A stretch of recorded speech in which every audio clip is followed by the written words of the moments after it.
오늘 하나님의 말씀 함께 보시겠습니다. 우리에게 주시는 하나님의 말씀은 마태복음 4장 1절에서 11절 말씀입니다.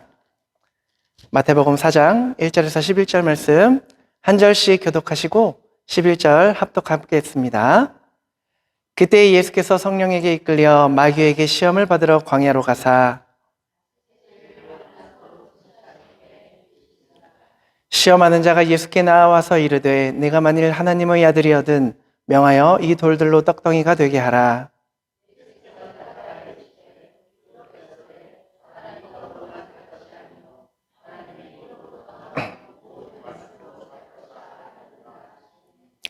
이에 마귀가 예수를 거룩한 성으로 데려다가 성전 꼭대기에 세우고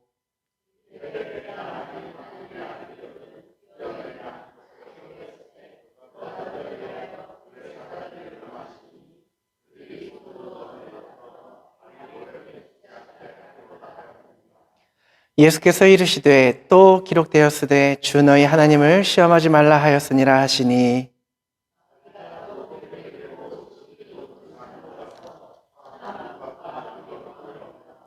이르되 만일 내게 엎드려 경배하면 이 모든 것을 내게 주리라.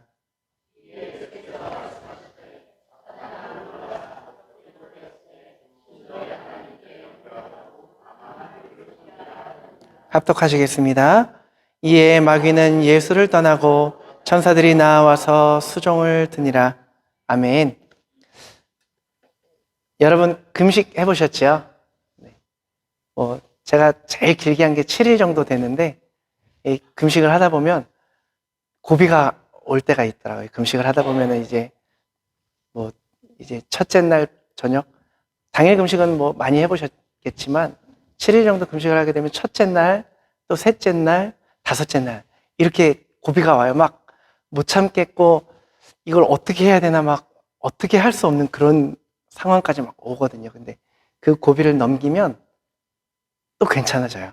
그렇게 넘기고 한 몇 번의 고비를 넘기다 보면 그렇게 하는데 오늘 여러분 본문 잘 아는 내용입니다. 예수님께서 40일 금식을 합니다. 40일 동안 금식을 한다라는 거는 모르겠어요. 저는 엄두를 낼 수 없는 그런 기간인데 예수님께서 40일 동안 광야에서 금식을 하신 다음에 그 다음에 마귀에게 이제 시험을 받는 내용이 오늘 본문의 내용이지요. 성령님께서 허락을 하셔서 마귀에게 시험을 당하십니다. 마귀는 예수님을 넘어뜨리려고 시험을 막 준비를 해서 세 가지 시험을 고른 거겠죠. 성령님의 이끌림과 마귀의 시험, 이 두 가지를 우리가 동시에 볼 수가 있습니다. 하나님은 분명히 이 예수님의 이 시험 가운데에 예수님을 통해서 우리에게 증명하고 보여주고 싶은 것이 있으셨고 또 마귀는 어떻게 해서든 하나님의 역사하심을 막으려고 그렇게 시험을 하는 겁니다.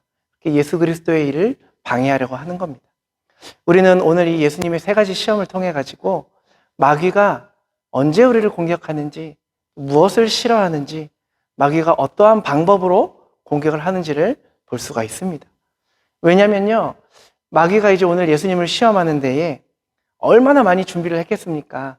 인류 역사, 구원의 역사를 방해해야 되는 거예요, 마귀는. 마귀도 나름의 절체절명의 그러한 힘을 가지고 그 때를 가지고 공격을 해야 되지 않습니까? 그것을 무너뜨리기 위해서 예수님이 40일 동안 금식하는 동안 마귀도 열심히 준비를 하고 있었겠죠. 고르고 골라서 세 가지 시험을 골랐다라는 거죠. 그리고 언제 공격해야 되냐 그 시점을 보고 있었습니다. 여러분 마귀도요 기다릴 줄 압니다. 넘어뜨리려고 준비도 하고요. 성경을 보면 이 사단 마귀처럼 성경을 잘하는 사람도 없습니다. 기다리는 것, 또 준비, 때를 기다리고 준비를 하고 성경 공부를 하는 것. 마귀를 통해서도 좀 우리가 느껴야 되는 게 있겠죠. 마귀가 언제 공격을 하냐면 40일 금식 기도가 끝난 이후에 공격을 합니다. 금식 중간이 아니라 금식이 끝나고 나서 공격을 하는 겁니다. 우리한테 한번 적용을 해볼까요? 우리가 하나님께 서원하겠습니다 하고 서원을 지켰어요. 하나님께 내가 무언가를 드리겠습니다. 드렸어요. 하나님 내가 얼마 기간 동안 하나님을 위해 봉사하겠습니다. 아니면 40일 동안 철회를 하겠습니다. 다 지켰어요. 다 하고 나서 시험이 왔다라는 거죠. 여러분, 첫 번째 시험이 어떤 건지 한번 보실게요. 3절을 보시면 시험하는 자가 예수께 나와서 이르되 네가 만일 하나님의 아들이여든 명하여 이 돌들로 떡덩이가 되게 하라 라고 얘기를 합니다. 네가 만일 하나님의 아들이여든, 여기서 이런 말은요, 마귀가 지금 하나님의 아들이라는 것을 알고 있다는 뜻이거든요. 마귀도 예수님이 하나님의 아들인 것을 알고 있습니다. 그래, 너 하나님의 아들인 거 알아? 그래, 그러면 하나님의 아들이라면 이 돌들 떡으로 만들 수 있잖아. 이렇게 얘기를 하는 거거든요. 이게 왜 예수님께 시험이었을까요? 여러분, 가끔 예수님 믿지 않는 친구들이 저한테 그런 얘기를 해요. 승모야 하면서, 나는 법 잘 지키면서 살았어. 나쁜 짓 안 하고 열심히 땀 흘리면서 돈 모아서 살았어. 그런데 왜 예수 안 믿는다고 내가 죄인이야? 다른 사람들에게 내가 피해를 준 적도 없고 정직하게 살았어. 그런데 내가 왜 죄인이야? 이렇게 물어봅니다. 여러분이라면 어떻게 대답을 하시겠습니까? 혹시 여러분들 중에서도 그러게 그게 왜 죄인인가 생각하시는 분들은 없겠죠? 여러분들께 다시 한번 여쭤볼게요. 우리 금요기도회 때 오셨던 분들께도 여쭤봤던 건데, 오늘 예배 마치고 돌아가는 길에 여러분들이 좀 출출하세요. 그래서 티모튼에 들러서 여러분들이 가진 돈으로 뭐 도넛이나 커피를 사서 드셨어요. 여러분들이 열심히 또 땀 흘려서 번 돈으로 자녀들을 공부를 가르쳤어요. 죄일까요? 아닐까요? 어려우시죠? 내가 가진 걸로 내가 쓰는데 그게 왜 죄야? 오늘 본문 첫 번째 시험이 그걸 얘기를 하는 거거든요. 40일 동안 금식하신 이유가요, 그것을 하나님이 우리에게 전해주시는 예수님을 통해서 우리에게 말하고자 하는 것을 증명해내기 위해서 그렇게 40일 동안 금식을 하셨고, 그리고 나서 시험이 오는데, 너 하나님의 아들이잖아. 너 지금 배고프잖아. 너 능력 있잖아. 금식 끝났잖아. 돌을 떡으로 바꿔서 먹어. 너 실력 있잖아. 왜 이러고 있어? 만들어 먹어. 너 돈이 있잖아. 써. 지금 이거잖아요. 이거거든요. 여기서 만약에 예수님께서 그래, 맞아. 나 하나님의 아들이지. 나 이 정도 기적과 이사는 쉽게 할 수 있지. 돌을 떡으로 만들어서 바꿔서 드셨다면 어떻게 된 거예요? 시험에 진 거죠. 마귀의 시험에 지게 되는 거잖아요. 그래서 예수님께서 이걸 거절하시는 거잖아요. 거절한다는 게 그렇게 하면 죄이기 때문에 거절을 하시는 거잖아요. 여러분, 마귀가 우리에게 하는 시험은 결코 대단한 거 아닙니다. 내가 가진 걸로, 내 능력으로 그냥 마음대로 쓰고 먹고 살라는 거거든요. 남의 거 훔치라는 거 아니고 다른 사람 피해를 끼쳐가면서 짓밟으면서 그 자리에 올라가라는 것도 아니거든요. 여러분이 가진 능력을 여러분이 사용했는데 그게 죄라는 겁니다. 여러분, 신앙생활이 참 어렵죠? 만만하지가 않아요. 왜 이 시험이 예수님에게 시험이었을까? 예수님께서 할 수 있으니까 시험이었던 겁니다. 내 힘으로 할 수 있으니까 그것이 시험이 된 겁니다. 그렇게 하면은 안 되는 거냐? 이게 한다 안 한다의 문제가 아니고요. 왜 이런 시험이 왔는지를 아셔야 된다는 겁니다. 이 시험이 40일 금식 이후에 왔다고 했죠. 마귀가요, 우리를 공격하는 그 시점이 참 기가 막힙니다. 여러분들, 우리가 어떤 때에 여러분들은 하나님의 사랑을 받는다고 생각을 하세요? 진짜 하나님이 나를 사랑하시는구나. 언제 느끼세요? 우리가 뭐 취업이 됐을 때나 승진을 하거나 우리의 병이 낫거나 아니면 우리의 기도 제목을 하나님이 들어주셨을 때, 이럴 때 우리가 하나님 정말 내가 하나님 앞에 바로 서 있구나. 하나님이 나를 사랑하시는구나. 그때 느끼잖아요.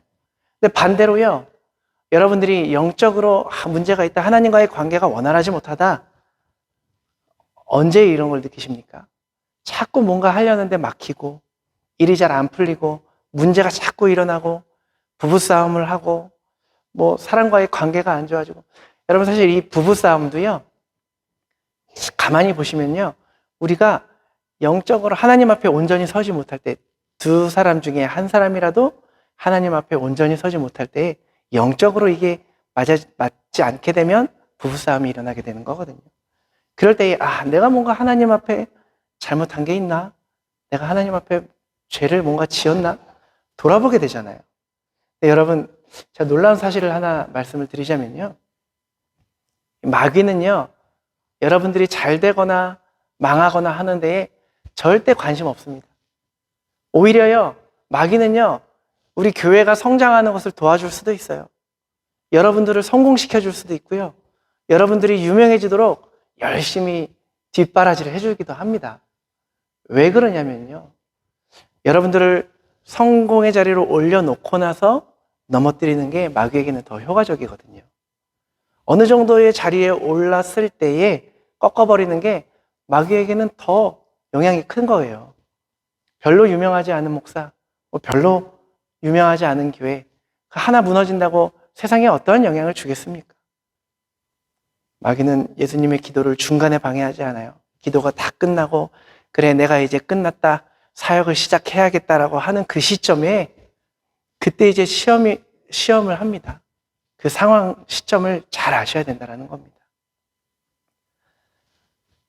우리가 많은 목회자들과 교회를 위해서 끊임없이 기도해야 되는 안타까운 모습을 보여주는 그러한 상황들을 위해서 끊임없이 우리가 기도해줘야 되는 이유가 거기에 있습니다. 넘어지면은 굉장히 지대한 영향을 미치지 않습니까?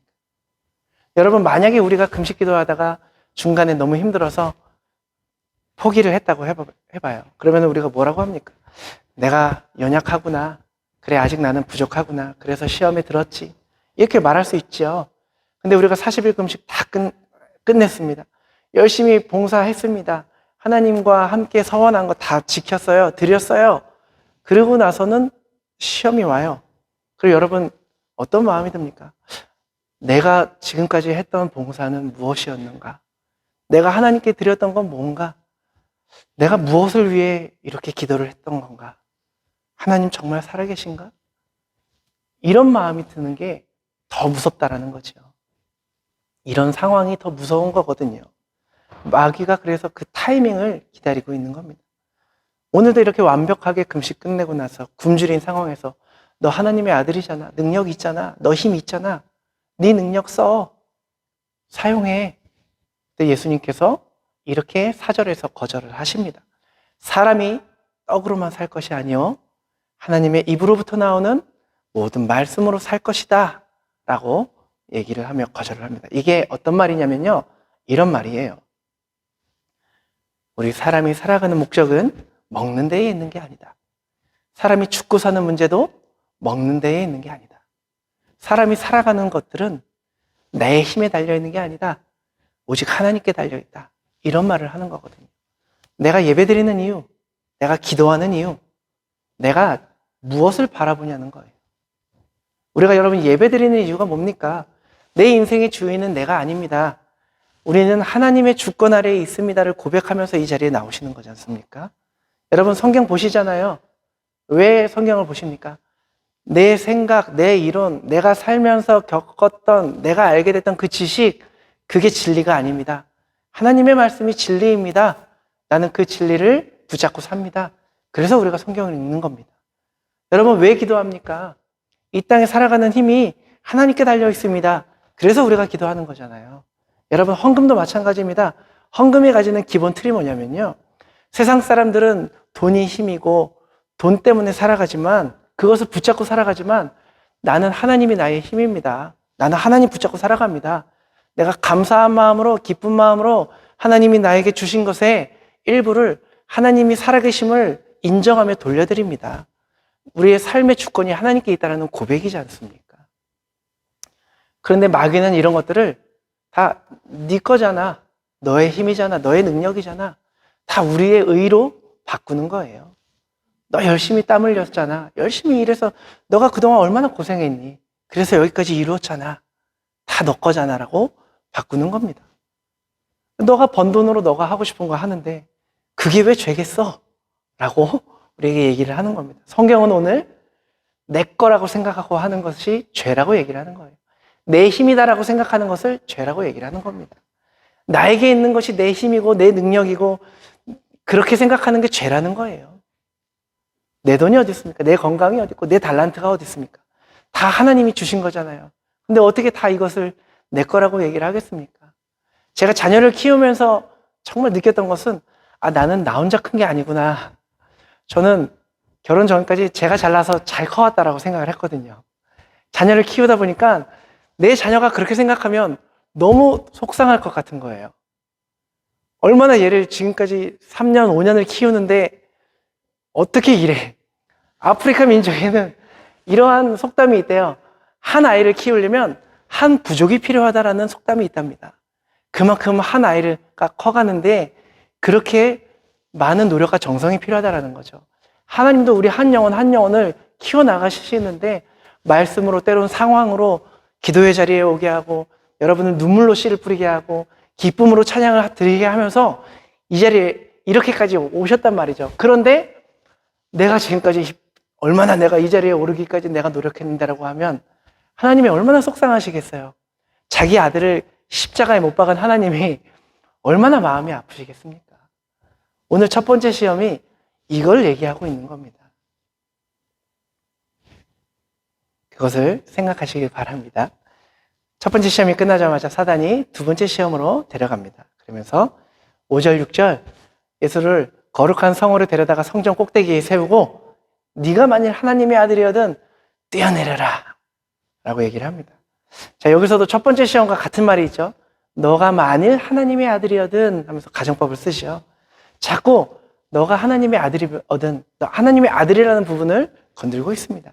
그런데 이 두 번째 시험은 첫 번째 시험보다 조금 더 교묘합니다. 우리가 여러분 시험 보면 알겠지만 첫 번째 시험이 조금 쉬운 편이고 갈수록 조금씩 어려워지잖아요. 두 번째 시험은 조금 더 교묘해서 속기가 쉽니다. 이 본문 속의 시대의 사람들은 어떤 시대를 살았냐면 절망의 시대를 살아가고 있었습니다. 로마가 통치를 하고 기독교라고는 아직까지는 말할 수는 없지만 이제 하나님을 따르는 사람들이 억압을 받는 시대였어요. 그래서 그때 사람들은 다들 이제 광야로 갔습니다. 광야로 가고 혹은 쿰란 공동체를 이루며 쿰란 동굴 아시죠? 쿰란 공동체를 이루며 살아가고 또 에세네라는 파를 만들어서 예수님이 하나님이 메시아를 보내는 그 때를 기다리는 그러한 어두움의 그런 시대를 살아가고 있었다는 거죠. 그런데 세례 요한이라는 사람이 어느 날 갑자기 나오더니 메시아가 오신다라는 얘기를 하는 거예요. 어마어마한 이제 그런 격변기, 시대가 빠르게 변하는 사람들의 생각과 그러한 의식이 바뀌는 그러한 시대를 살고 있었다는 거죠. 우리가 살아갈 때 굵직한 어떠한 사건이 있으면은 우리의 가치관이 좀 바뀌기도 하지 않습니까? 한국도 6.25나 이런 전쟁들을 겪으면서 또 이제 일제시대의 해방기를 겪으면서 얼마나 많은 사람들이 그 의식구조가 바뀝니까? 근데 이제 지금도 그렇죠. 2, 3년 사이에 코로나로 인해서 우리의 생활 방식도 바뀌고 우리의 의식도 바뀌고 많이 바뀌지 않습니까? 근데 이때 당시 사람들에게는 이제 마카비 혁명이라는 게 있었고 유대 독립전쟁 이런 전쟁이 있었어요. 이런 두 가지 큰 사건을 치르면서 이 유대 사람들에게는 가치관이 바뀌게 됩니다. 어떻게 바뀌게 되냐면 마카비 혁명을 통해서 빼앗겼던 성전을 되찾게 되는데 이제 성전을 봉헌하던 날에 이제 하루밖에 쓸 기름이 없었는데 이것이 8일 동안 등불의 기름으로 썼다고 해가지고서는 기적이 일어났다고 기적도 하는데 그런 기적을 체험하면서 만들어진 절기가 이제 수전절이라는 절기가 만들어졌죠. 그래서 여기도 초가 있어요. 유대교 전통인데 이제 저 초를 메노라라고 하죠. 그래서 여러분 잘 아는 하누카를 기념하면서 여기는 7개가 있는데 7개나 9개, 두 가지 중에 하나가 있어요. 그래서 8일 동안 초를 밝히면서 그 수전절을 기념하는 것이 바로 이때인데 이러면서 이제 이러한 격변기를 겪으면서 의식구조, 가치관이 바뀌기 시작을 한 거예요. 그래서 메시아란 힘이 있어야 되는 거죠. 능력이 있어야 돼요. 만연했던 그런 부패를 다 청산하고 힘 있는 로마의 그런 강압적인 통치를 한 번에 끝낼 수 있는 그런 힘과 능력을 가지고 있는 그러한 메시아를 기다렸다라는 거예요.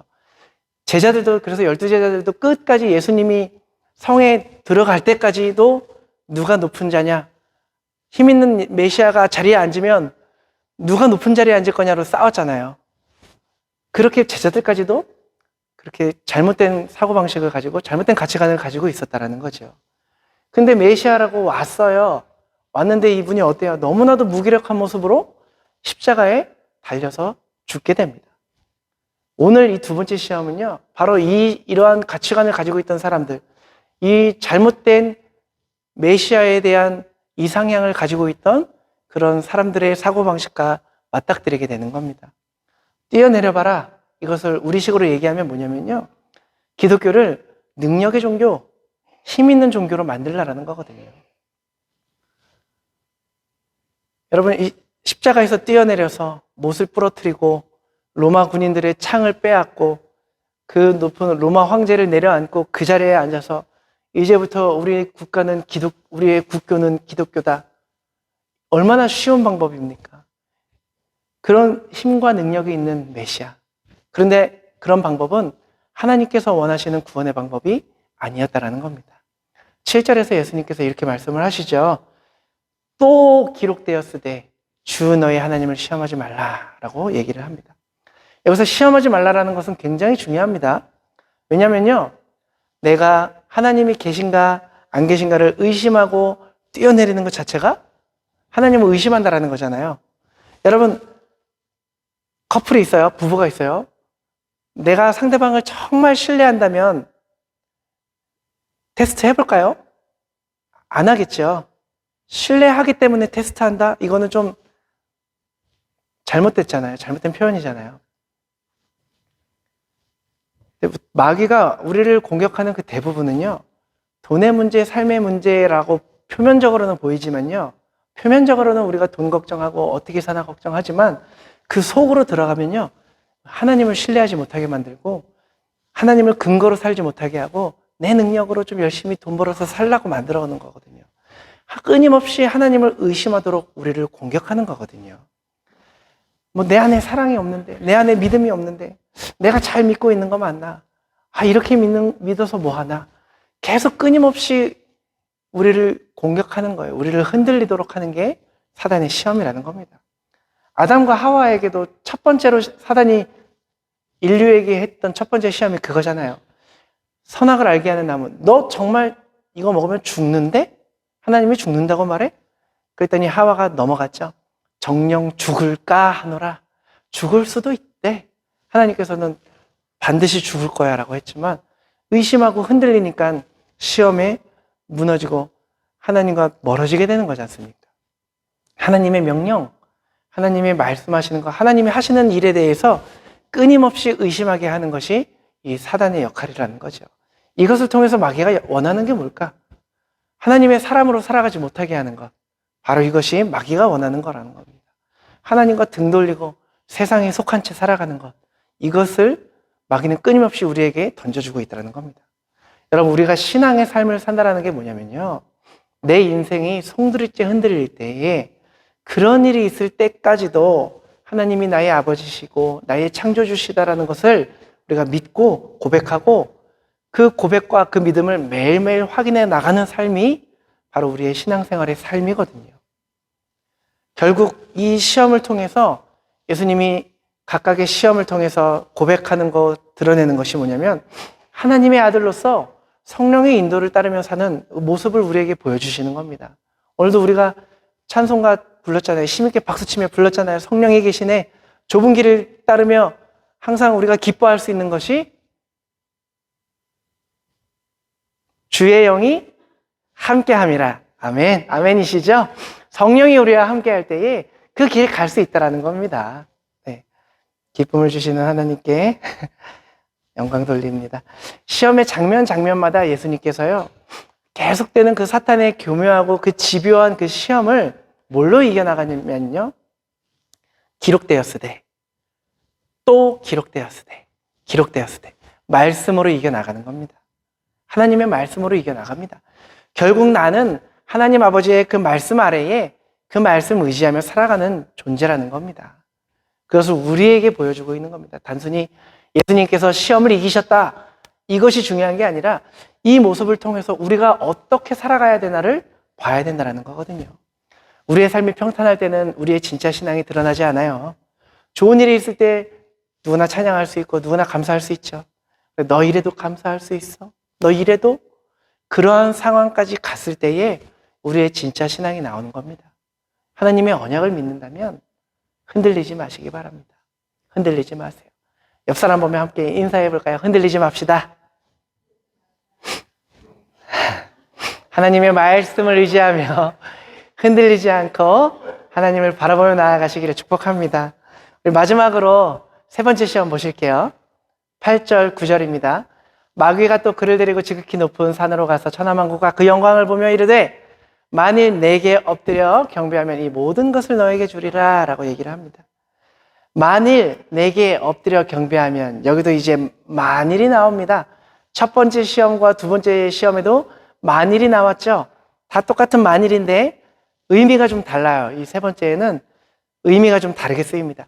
첫 번째와 두 번째 시험의 만일은 너가 하나님의 아들이란 말이에요. 그걸 알고 있단 말이에요.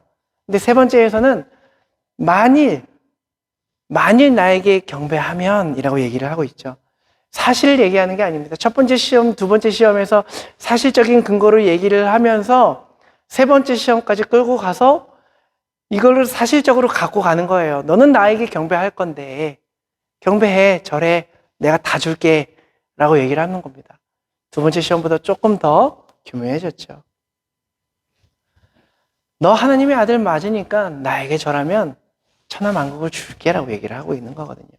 여러분, 우리가 어떤 것에 속냐면요, 우리는 꼭 마귀가 힘이 있고 권세가 있어서 우리에게 무언가를 해줄 수 있는 것처럼 그렇게 착각을 해요.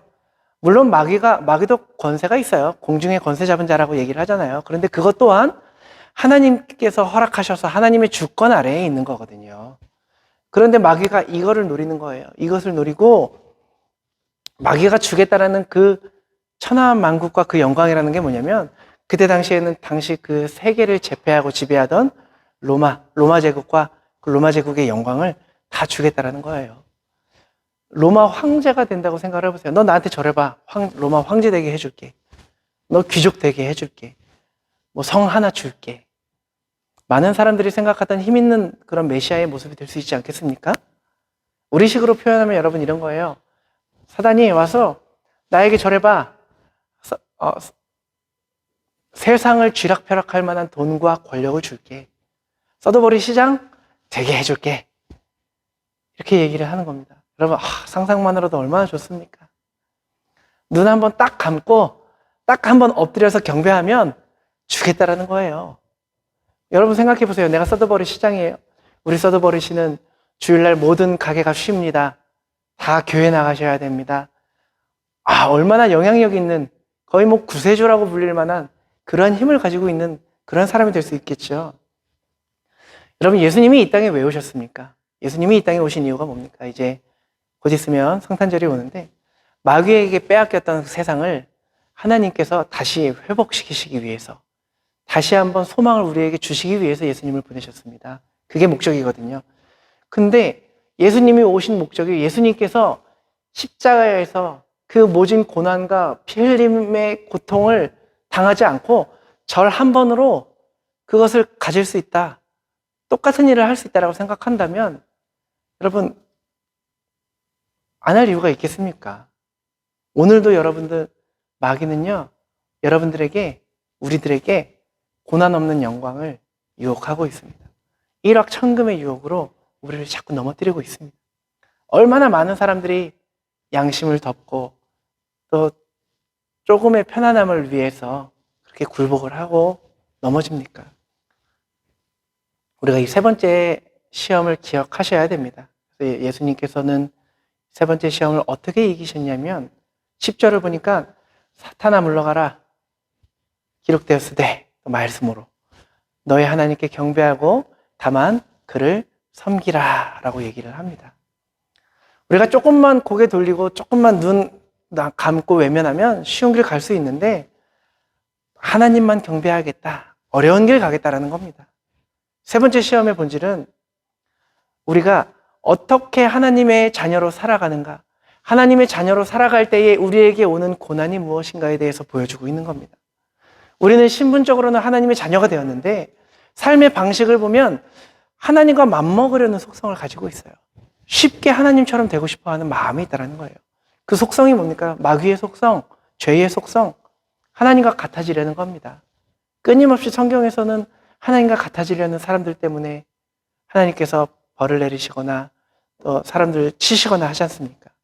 아담이 그렇게 넘어졌고 창세기 11장에 바벨탑이 그렇게 세워지고 인간이 흩어졌고 인간의 타락이 그렇게 하나님과 같아지려는 속성 때문에 생기기 시작되었지 않습니까?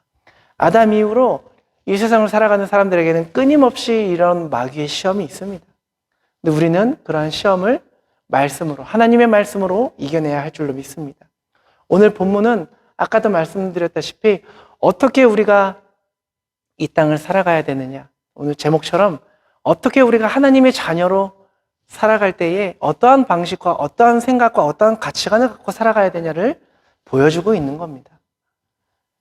여러분, 우리가 지금은 눈에 보이지 않고 드러나지 않고 모든 게 희미하고 어떻게 가야 될지 안개처럼 우리의 앞길이 그렇게 가려져 있다 하더라도 묵묵히 우리는 하나님의 자녀로서 하나님의 말씀을 의지하며 기도하며 하나님께 예배드리며 살아가야 된다는 겁니다. 세상의 그러한 유혹과 시험 가운데에서도 우리는 이 말씀 붙잡는 훈련을 해야 된다는 겁니다. 주님, 제가 당신의 아들입니다. 제가 당신의 딸입니다. 내가 가진 것, 내 힘으로 얻은 것이 하나도 없습니다.